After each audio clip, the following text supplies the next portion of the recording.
नमस्कार दोस्तों, welcome to our YouTube channel Shraddha story. सास बहू की कहानी, गृहस्थी की चाबी।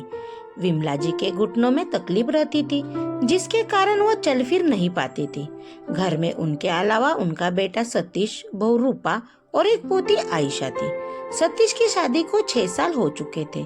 पिछले 5 साल तक विमला जी ही पूरा घर संभालती थी। घर का एक एक सामान वो खुद मंगवाती थी।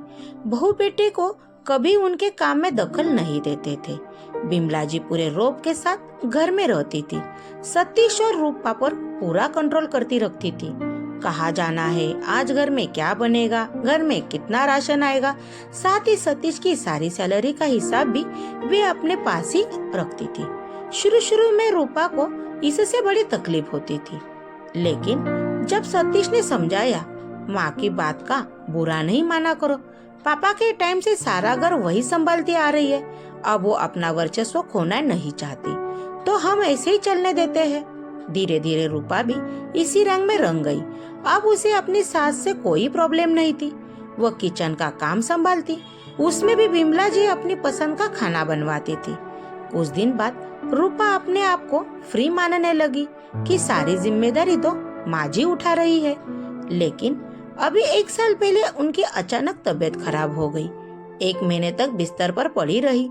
अगला महीना शुरू हुआ तो हर बार की तरह सतीश अपनी सैलरी लेकर माँ के पास गया। विमला जी ने बहू को बुलाकर कहा, अब यह तुम रखो, मुझसे अब नहीं कुछ नहीं होगा, इस घर की बागडोर तुम ही संभालो। यह सुनकर रूपा बोली, नहीं माँ जी, सब कुछ आप ही संभालेंगी। अब बैठे बैठे बस काम बताते जाइए, हम करते जाएंगे जैसे पहले ही करते थे।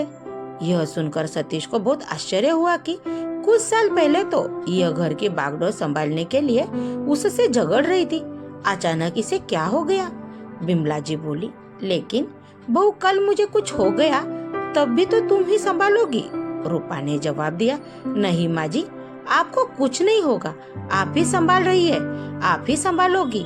उस दिन से बिमला जी का स्वभाव बदल गया। उन्हें बहू के रूप में बेटी नजर आने लगी।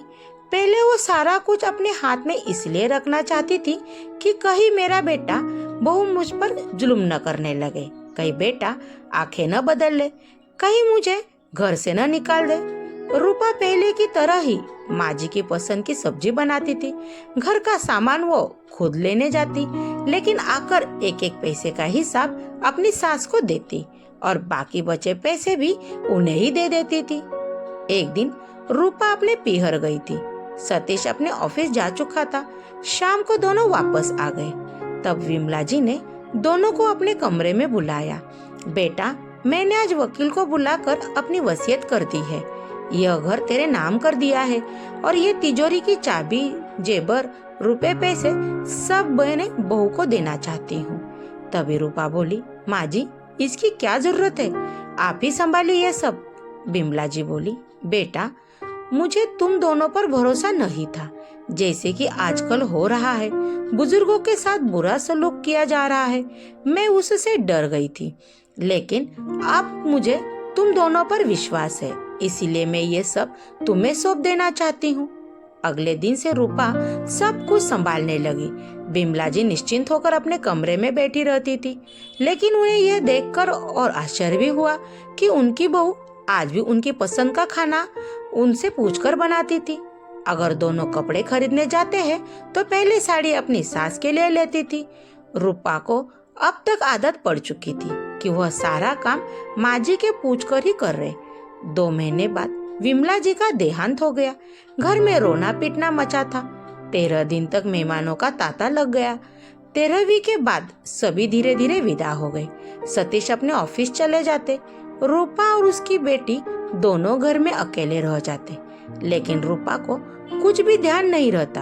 वो कुछ भी काम करने से पहले, जहाँ तक कि खाना बनाने से पहले भी माँ जी के कमरे में पहुँच जाती, उनसे पूछने। खाली पलंग को देखकर उसकी आंखों से आंसू बहने लगते। एक दिन वो उस कमरे की सफाई कर रही थी, तभी उसे एक खत मिला। उसने खत पढ़ा तो उसके नाम लिखा था। उसमें लिखा था, बहू, मैं जानती हूँ तुम मेरे जाने के बाद भी मेरे कमरे में मुझसे पूछने आएगी कि माँ जी क्या बनेगा, क्योंकि तुझे मेरी आदत पड़ गई है और आदतें इतनी जल्दी नहीं बदलती। लेकिन बेटी, अब अपनी गृहस्थी संभालना सीख ले। अपने तरीके से अपनी गृहस्थी चला। हमारा समय और था, तुम्हारा समय और है। अपनी पसंद का खाना, बाहर घूमना, अपनी पसंद के कपड़े खरीदना, ये सब तुम अकेले ही करना होगा। मेरी बातों से कभी तेरा दिल दुखा हो तो मुझे माफ कर देना। मुझे पता है जब तक मैं थी तू बेफिक्र थी, लेकिन अब तेरे सर पर छत नहीं है। तुझे ही छत बनाना पड़ेगा जिसके नीचे तेरा पति और तेरी बेटी सुरक्षित रहे और बेफिक्र रहे। मुझे तो पता है यह तू अच्छी तरह कर पाएगी। तेरी माँ बिमला। खत पढ़कर रूपा बेहद देर तक रोती रही। नहीं माँ जी, मुझसे यह सब नहीं होगा। मुझे वाकई ऐसे लग रहा है जैसे मेरे सिर पर छत नहीं है और मैं खुले आसमान के नीचे हूँ जहाँ बारिश, आंधी, तूफान सब आएगा।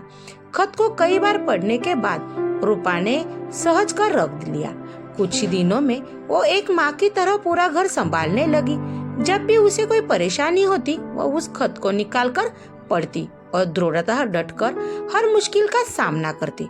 रूपा को हर समय लगता था कि बिमला जी भी उसके साथ खड़ी है। Thank you. ये कहानी आपको कैसी लगी कमेंट बॉक्स में कमेंट करके बताइए। चैनल पे नए हो तो चैनल को सब्सक्राइब कीजिए। धन्यवाद।